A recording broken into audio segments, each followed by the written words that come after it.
What's up, folks? This is Kyle Thomas from Exhorter, and you're watching Aftershocks TV.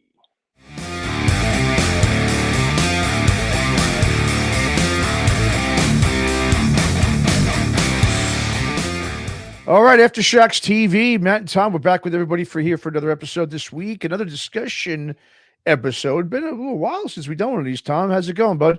Yeah, good man. Just busy world, busy life, the usual shit that's going down. But hey, we're back at it, and I got my buddy Matt with his nuclear assault T-shirt on, so it's all pretty solid from my side. There you go, game over.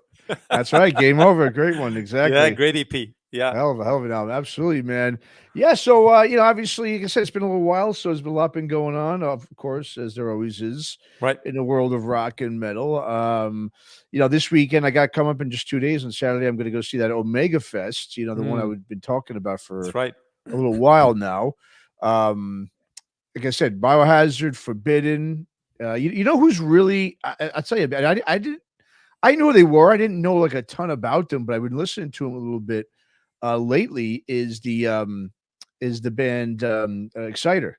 Do you know much about them? I do. Yeah, I do. Yeah. I mean that my go-to there in order would be top two would be Forbidden and then Warbringer. Forbidden for me are just this unsung hero. They haven't had an album in decades. Yeah, and you put on their last album, which is like 20 years ago. It is fucking awesome. It's good, yeah. It's really good. And I look, they're kind of relaunching themselves online and shit like that. And Warbringer, I just became a fan of the last couple of years. Not familiar with every band. They're not going to tell a lie there. Biohazard, obviously, I know. Hellbender a little bit. Frolic, yep, know them.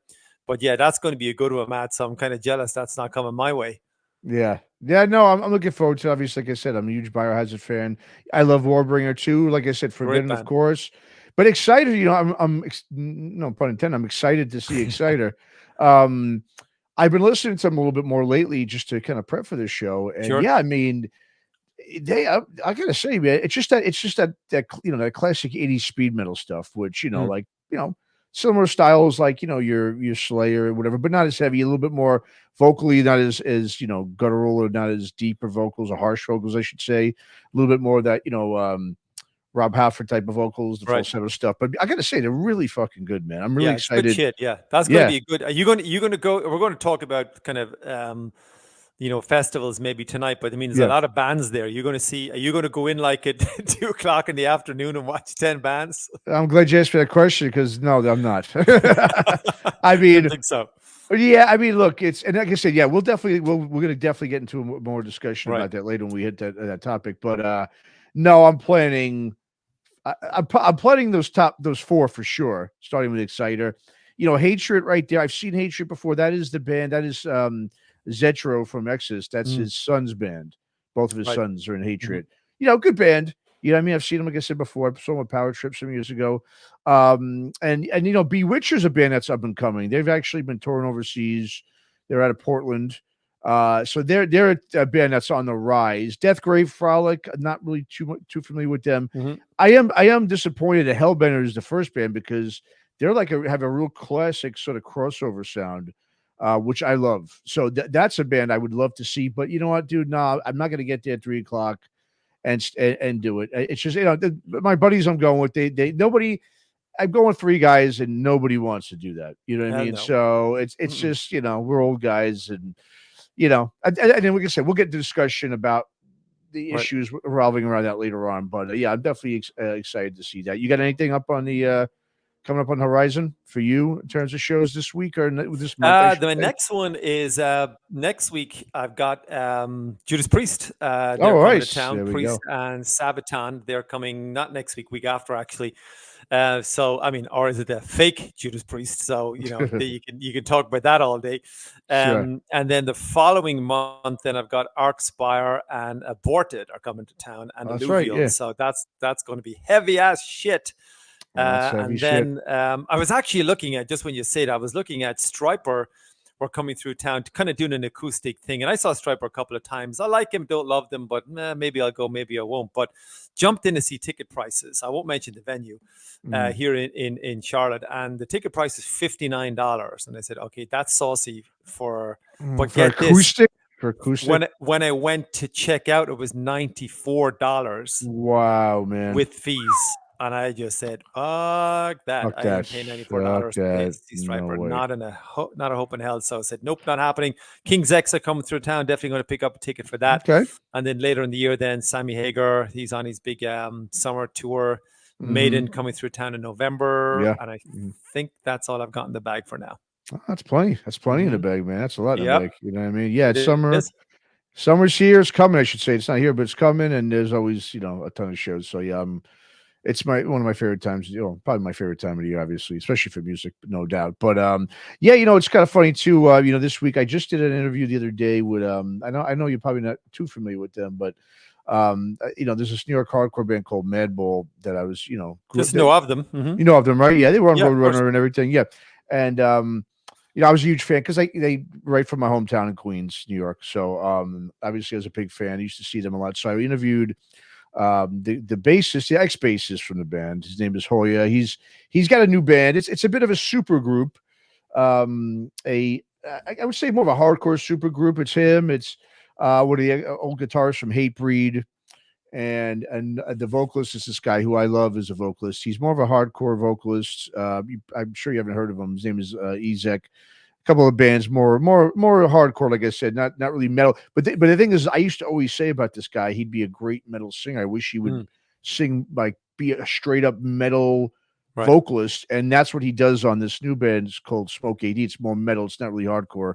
It's got influences of hardcore, but it's more of a metal band, and it's really good shit. But like I said, they're a super group in that vernacular, the hardcore vernacular, New York hardcore vernacular. But speaking of super groups, there is a new super group that I just found out about today. I guess this has been in talks for some while with this band, but for some reason I didn't know about them. Do you know about this Category 7?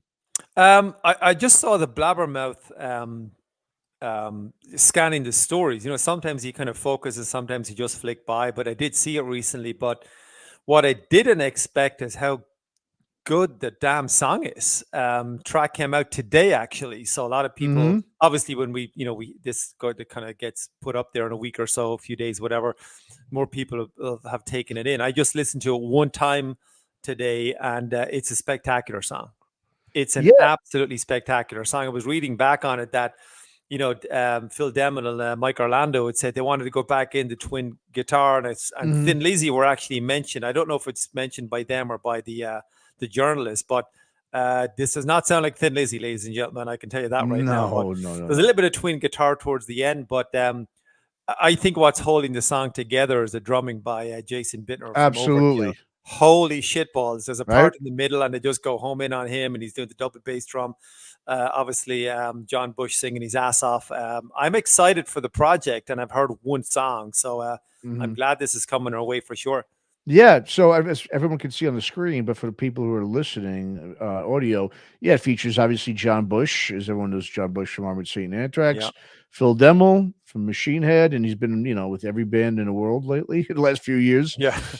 Mike Orlando from Adrenaline Mob, bassist Jack Gibson from Exodus, and as you mentioned, Jason Bittner from Shadows Fall and Overkill, and I'm with you, Bittner, on that song. Wow. Unbelievable. Right, that's what stood out to me. Obviously, was the drumming, but like I said, the guitar though. I mean, the dual guitars between Orlando and Demmel, freaking fantastic, excellent. They got the track called "In Stitches" that's out now that people can check out online. Demmel, he said it's like a Racer X meets Pantera. That's kind of an accurate description. Yeah, it's pretty solid. Yeah, and it's on Metal Blade with Slagle, so he's seen something in it too. So I'm excited for this one. I think the initial track is. I think a lot of bands get that wrong sometimes because the opening track has to hit you in the balls. You have to kind of go, whoa, like me. I got excited by this today because we spoke about this earlier today. So I was doing a bit of research on it. I didn't know when the track was released, and it literally came out today. So I listened to it one time and it just hit me immediately. So that's got me excited as a fan because I think some bands get it wrong, particularly on these kind of super groups. We're going to talk about that in just a second, because if the opening track is not solid or not good enough, then your attention is just gone. You go, it's all right. Well, and then you kind of forget about it. But this one I'm watching. I don't know when the release date for the album is. That's probably the press release somewhere. But I'll take it. Yeah, so I mean, just I'm gonna make one comment. Musically, like I said, I didn't hear any faults. I thought it was really, really super solid. Mm. I will say though, one thing I'm curious about is how listen, and John Bush is one of probably my 10 to 15 vocalists of all time. I'm a huge fan of John Bush. Right. But this is a little bit of different territory that he's used to singing. Mm. Obviously Armored Saint, right? They've always been just a classic metal, slash, if you want to even call them a little bit of melodic metal band. Obviously with Anthrax, when you joined Anthrax, they weren't, the old school thrashing Anthrax, but some still had a lot of songs that were thrashy. Mm. But this is a little like, I mean, with that double, I mean, it's just, I'm interested to see how the whole album sounds with him and the vocals. Because when I was listening to today, when the music started, I was like, "Oh, this is fantastic! This is great." And then it took a minute or so of his vocals to kick in, and he even said he's reading, there's a huge article online about it. Obviously, there's a lot of info on this, and he was saying when he first heard it, he was like, "Man, how am I going to attack this?" Because he understands obviously who he is and what he does and where his strengths are and so forth. Yeah. And as the track went on, it got better. But when it first kicked in, I was like, it kind of almost didn't fit like the best. I'm going to be, in my opinion, straight up honest with that. So I'm interested to see how the rest of the album is going to be with him vocally. Listen, I mean, he's no spring chicken either. I mean, he's, about 60 years old now. Right. So it's going to be even the old, his melodic Bush stuff is becoming, it's tough to sing like that now, these days when you're 60 years old. And this is such brutal metal. I mean, this is straight up brutal metal. This is straight up super metal. You know what I mean? I don't know what the word you'd call it. It's not, it's got thrash in there. It's got speed. It's heavy. It's aggressive. It's very, that'd be the word. It's aggressive. Yeah. So I'm just interested to see if his voice is really gonna, really do what I'm hoping it does on the record. But you mentioned before about them being a project. What Phil Demmel says to him, at least, it's not a project. He feels it could be an actual band. Now I'm not so sure about that. We'll see. I mean, because you've got all these guys that have other, obviously, like I said, they're all in other bands, you know what I mean? Maybe except for Mike Orlando, the other guys are all in full-time bands. I know Phil's not, you know what I mean? So he, listen, I hope they do. I mean, just listen to that one song. I'm like, yeah, I hope they do become a full-time band and not just a project. But it got me thinking about these supergroups, and whether or not, with supergroups, I mean, we always see everyone gets excited, right? Like we are now. A lot of times when we get excited and it comes out, we get disappointed. Let's be honest, right? A lot of supergroups have disappointed us over the years. So, I just want to talk a little bit about with supergroups. I mean, there's a lot of pros and cons. You know what I mean? There's a lot of pros, a lot of cons to supergroups, and we're gonna maybe just get into a discussion of are supergroups really, are they even good for music? You know what I mean? Is it good to have them? Is it better for these guys to just maybe do a side album and that's it and call it a day or whatever? But give me your take on what your overall feeling is when you think of like a supergroup coming. Because like I said, a lot of times we get excited for them and they kind of disappoint. But even though obviously, what do you call it? This one didn't disappoint. Category 7. We both agree. Yeah, and I think it's supergroup for me. My interpretation of it is that a bunch of musicians come together. They release one tremendous album or one shitty album, but whatever, they release an album. I think when they start releasing 3 and 4 albums, then they're not really a supergroup anymore. They're just a group. Like Audio Slave came together, back in the day, whatever. And I think initially they were meant to be a supergroup, but then just became a band, whilst Chris Cornell went back and, they did their own shows. But I mean, you take a band like Cream, obviously, with, Ginger Baker, Eric Clapton, Jack Bruce, like that's probably the ultimate supergroup there of all time. But, I'm kind of not answering your question because I don't really know is when a super, like, will they all, if this is being called, if Category 7 are a supergroup, are they a supergroup in 5 years' time when they have 3 albums out and 2 tours? Are they still a supergroup? Because if you take the definition from me, this is my interpretation, kind of sort of like you take HSAS, which was they released their album back in 1983, which was Sammy Hagar and oh God, I can't even remember their names. Neil Sean, and two other dudes. So they released a phenomenal album back in the day. Great record. Once off, done. Never want to be repeated. That one way for me is a definition of a supergroup. They come in, they make magic, and they go back to their day jobs. So that's, and they're like super. I'm just looking at Audio Slave, Down, HSAS, Mad Season, Nail Bomb. Are they supergroups or are they just side projects? I don't quite know what the category it stops or starts, Well, that's a good point, right?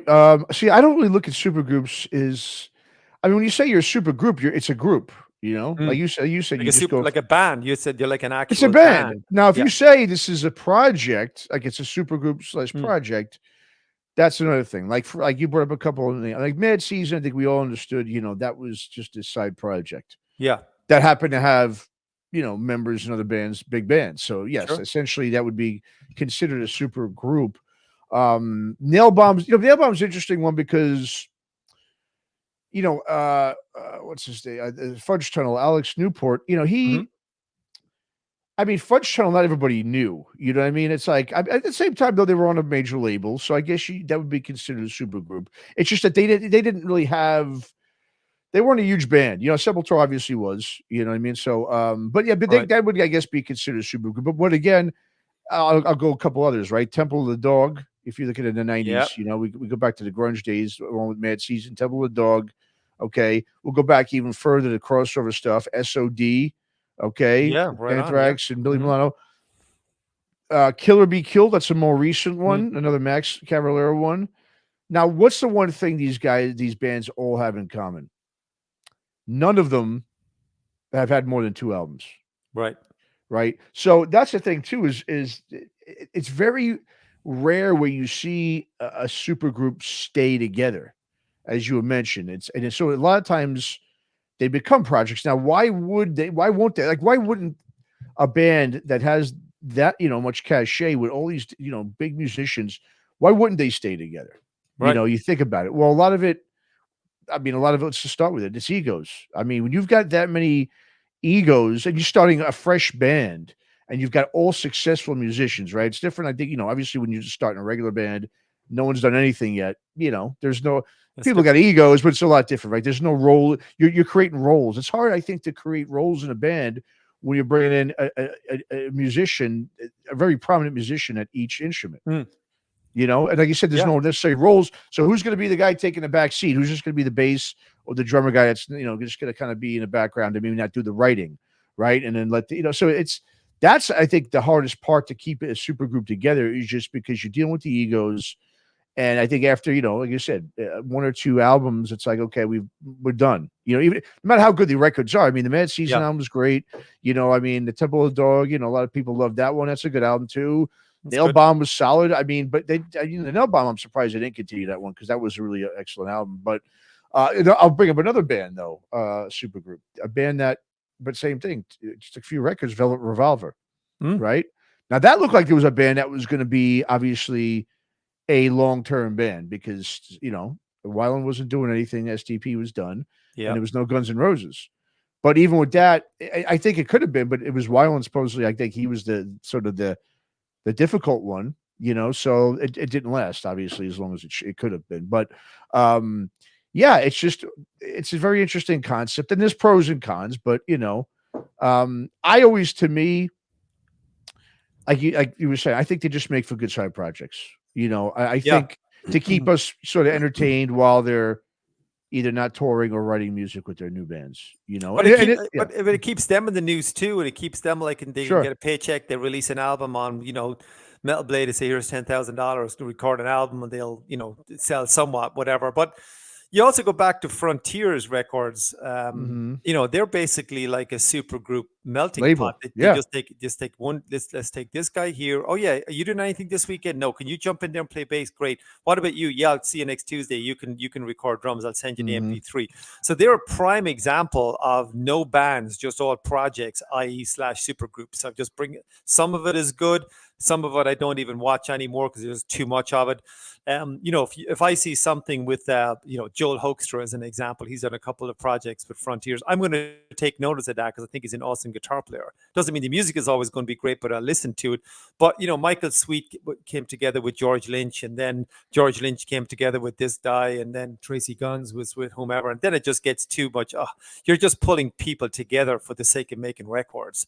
Then my interest is gone unless I'm an uber fan of the band.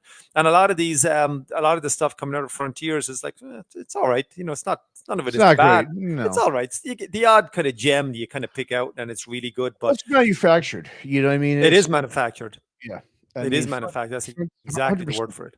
You know, they basically they just go, you know what? You know, the guys at Frontiers is like, I'd love to put this guy with this guy. And they literally That's call all them it is. up. They say, hey, we'll give you $5,000 or $10,000 to do it, you know, to put together an album, you know, 8 to 9 songs with this guy.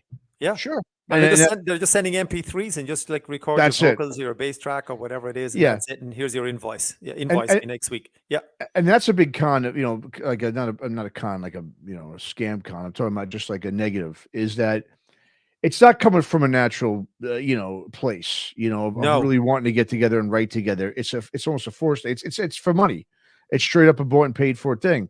And so, and more often than not, those ones are just not, I mean, like you said, the Frontiers ones, I haven't really heard any really good Frontiers ones. I mean, a couple of songs are okay here and there, but most isn't Alessandro stepping away from that? Did I read that? He's gone. Yeah, he's gone from them. So that's going to be interesting to see what they do without him. He wrote like a bazillion songs, and you know, he produced was the project manager. He basically pulled it all together. He's so a maniac. That guy, everything he's done. But you know, I mean, like I said, it doesn't hurt. You know, I think it's look. I mean, once again, if you get a couple of musicians together that people like in the same sort of, you know, subgenre or you know, same arena of music, if they play the similar type of music, I don't think there's anything that hurts about it. You know, it's not going to like be bad in any way. But I do think sometimes though, when you have this supergroup stuff, like you got going on right now, whether it's Frontiers or, you know, because like you said, it's so easy these days to just send files and everyone to play together and just put together some music. I just think it kind of dilutes some of the, you know, we've been talking about how music's becoming devalued. I think a devaluing of it a bit, you know what I mean? Because you're not sitting in a studio, you're not getting together, writing together. You're literally just trading these files, and you can tell it's just not, it's basic. It's okay. But and that's things, everything's just okay. Yeah. You know, I haven't heard anything said. Nothing's really grabbed me. I stepped back from Frontiers a little bit. I kind of watched them for a while. And then I just read something that'll catch my eye and I put it on and go, oh, that's pretty good. But for them, I don't even know what they're doing right now. I don't keep track of it. I just stepped away. I'm just gone back into what I'm looking for, what I'm listening to. So if I hear something great, if I see something like, I might check out a YouTube clip on Blabbermouth or something, I go, oh, that's pretty good, and then I'll delve a bit more. But I think the other side of that is because music is so easy and at your fingertips, you can take a chance at this. If this was 20 years ago, I was not going out paying $15-16 or $20 or whatever for a CD just because a guy is on it. Whereas now you can listen to 2 or 3 songs on iTunes and go, nah, fuck good point. I'm out. You know, that's true. Yeah, you're right. It's feeding to our disposable minds as well a little bit that they can do this. You know, exactly. No, it's feeding, like you said, to disposable, devalued portion of music. Absolutely. The other thing too is these supergroups rarely, I should say, play live. No, you know, I mean, they're projects. They're projects. That's why they're not groups. They're projects. You know, I know, and that's what's interesting. Like, I'll give you a great example. Is, you know, we were talking, a friend of yours, Eric Morgan, right, with Patriarchs in Black, right? Right. Now, there's a great example of a, I guess, it's considered a super group because of Johnny Kelly, Dan Lorenzo, and then all the singers they get on there. Or Cassius King, which is the head Jason McMaster for that. So, similar thing with Dan Lorenzo. But, I mean, Patriarchs in Black now is getting ready to release their 3rd album this summer. They got another one coming out.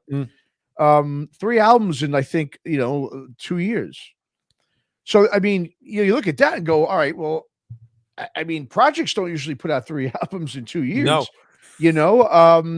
Like I said, I understand, I understand these days the difficulties of playing live. And a lot of times it's like, well, is it even worth playing live? What's the point in terms of like, they're not going to really make much money playing live. And so it's not going to pay your bills too much, bands like that are new, or newer, I should say. Also it's not going to drive up, album sales. So it's like one of those is like, well, we're gonna have to pay to go on the road. And what are they going to do? Sit in a van? I mean, everyone's too old for that stuff now. I would love to see a band like that. They'll play at like at a festival, but once again, how many of these musicians do we see now, even within their own main bands, don't even live near each other? They don't. I mean, that's why you said earlier about Category 7 about, band members are saying, no, we're hoping this is going to become a band. Like, how in fuck's name are they going to line up the schedules of all of those bands, with the exception of the one or two you mentioned are not in bands? At least I don't think Mike Orlando is in a band. Like, how are they going to line up? What are they going to do? Wait for a 2-week window? Oh, quick, let's play 3 gigs. We got 2 weeks, and then that's your tour, and it's in Texas or East Coast or whatever. So you got to rehearse. You got to rehearse and find, and then like you said, come in from all over the country to play a couple of dates. And I can't see how that's. I mean, I hope it is, because what I heard I like, but I just don't see how that's going to become anything more than possibly a one album band, and then they're gone. Because I can never see them touring. Who's going to take them on tour? Because the name Category 7 is nothing. Band members, yes, but the name is nothing. So that's not going to bring asses on seats, because nobody knows what it is. No, great point. Exactly. And the thing is, the only way that these super groups work is if none of the other band, all the guys are not in other bands. And that's the thing. Every single one of the Category 7 guys are already in like main bands or multiple projects. And that's the problem too with super groups, is a lot of times, for one, it takes, it could take time away for writing and recording new music or playing live. I mean, I just look at a band like, for instance, Tool, right? Maynard, you got Tool and Perfect Circle. Yeah. I mean, and Tool puts out an album like once every 10 years, on average. Pretty much. So, and Perfect Circle's only had, I think, 3 to 4 tops. I love Perfect Circle. I think that band is incredible. I love everything they've done. Yeah, they've been around for over 20 years and only have, like I said, 3 or 4 albums. So again, it's like it can be detrimental to that that musician's main band. The other thing, it can also lead to bands breaking up or important band members leaving. Of course it does. That happens often. We see that a lot. They go to the different band, they're more happy there. I mean, Phil Demo, I think, is a great example of that. When he left Machine Head, he did a couple of he did that BPMD, he did something else, and he realizes, like, I did a Metal Legions or whatever. He did a bunch of those things. And he's just like, probably like, I don't need this. I could play with it, or Mike, Portnoy. We saw him do that with Dream Theater. So, I just think, the thing is too, that one more point I want to make about it too is, 2 more points. One, you usually never see super groups break any new ground with all that talent. I mean, if you think with all that talent, that's why I think people get excited.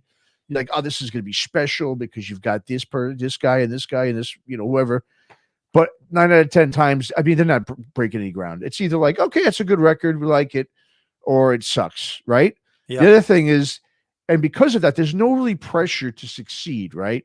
When you're in a supergroup, right? It's usually supergroups become either too experimental. I think sometimes it gives them an outlet to do things that you just can't do in their other bands, which is why they do projects.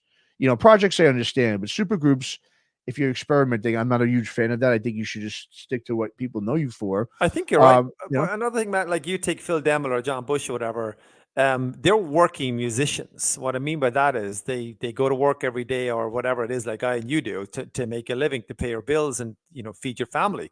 They ain't making shit from Category 7. So that band will dissolve very, very quickly if that ain't paying bills. So they're going to go back to where the paycheck is because they have to, because they're working musicians. Yeah. So this for me is not for this for me. I don't think it's going to do. I don't think I'm going to be wrong here, but I don't think it's going to do much more than an album, and then they just go back to their day jobs because they have to, because it's it is. I mean, well, even look at a band like Sons of Apollo, right? Look at a band like that. Like that point, Portnoy wasn't in a Dream Theater, and none of those guys were in anything. Yeah, really. Jeff Scott Soto and he's always doing projects. Yeah, but that was like, okay, this is going to be a main band. You get all those musicians together. Those are 2 really solid records, and they're done.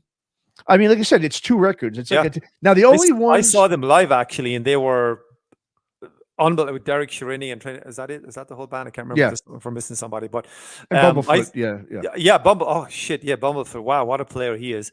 And I saw him at Art of Anarchy too. So, they're tremendous musicians, great albums, well produced. Great vocals and pipes on Jeff Scott Soto. But to your point again, they're gone. Like they'll never come back. And then they came back with the new supergroup with Bumblefoot and Dino Jalusek. So they're kind of back, and Derek Schrinning is involved in that but it's kind of like a version of that, but they're probably not going to do anything either, bar maybe one more album. And but I think just on the touring quickly, if those bands come to town, go and see them, because there's a good they shot don't. you're going to see them again. So, no, yeah, I agree, dude. If they come to your town, Yeah, no. Well, the thing is too, when you start a supergroup, right? It's just like any band. You have to start a culture. When you start your own band, when you're just up and coming, you build a culture within a band. And if someone leaves, you already have that culture and that system. And it's people just come in and sort of fill that role, like we were saying. It's just, when you just get 5 already successful guys together who already have something going on, it's just, they're already in a main band already. Like I said, it's just, it's the dynamics are different. Everything's just so different. And I just think, supergroups are based, like you said, they are projects. So, I mean, even though Demel's sitting here saying it's not going to be, or he doesn't look at it that way, I don't see that. I don't know if I believe that. There are, like we said, there are bands that we've interviewed over the years, and people have talked to have been like, no, this is not just a side project. This is an actual band. But 9 out of 10 times, it's a 2-album done deal. So and that's fine too. If that's what they're going to do, if that's if it's good music, it's good music. I'll pick it up. If I don't like it, I don't like it. And the choice is ours as fans to pick up on this and give it some credence. Absolutely, exactly. So anyway.